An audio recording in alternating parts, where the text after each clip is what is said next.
In a rainy double overtime thriller, Arizona just loses to BYU 33-27. For their sixth game of the season and their fifth home game this year, the Arizona Wildcats celebrated Family Weekend by hosting the BYU Cougars. The match was primed to be one of the toughest yet for Arizona, as the 18th ranked BYU football team was undefeated heading into the game. For Arizona, they knew that their offense had to be both efficient and mistake-free. The game kicked off as scheduled, despite the threat of rain being an issue all weekend long. BYU got the ball first, and although they punted on their opening drive, they made up for it on their second possession, where running back L.J. Martin found the end zone. Arizona struggled to find any offensive success early, while BYU wasted no time, and before the Wildcats knew it, it was 14-0 just 11 minutes into the game. The early setback didn't deter Arizona, where a successful 75-yard drive resulted in a Chris Hudson touchdown at the end of the first. Chaos ensued though, as rain began to pummel Arizona Stadium. Fans were asked to evacuate and the game was delayed.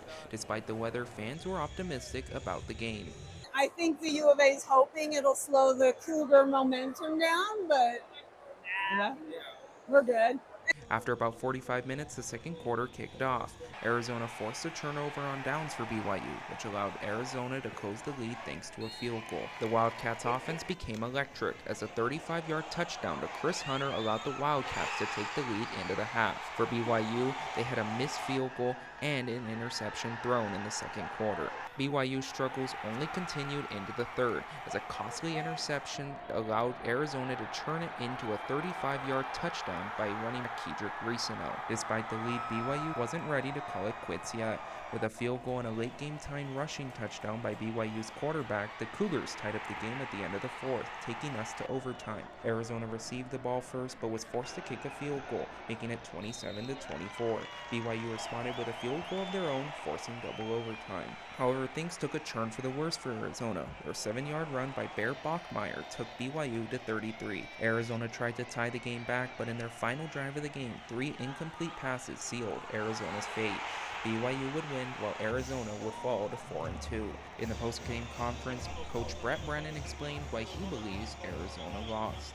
I think it's a combination of BYU being a good football team, and I think it's also a combination of just us not executing on the level we need to when we get down the red zone. Although dejected, cornerback Trayden Stoops was able to find positives in their close loss. I think we've shown flashes that we can be a dominant defense, and we just need to keep executing at a high level to get there. Arizona will head on the road for the next few weeks, where they play Houston and Colorado. For UATV3, I'm Elias Bonilla.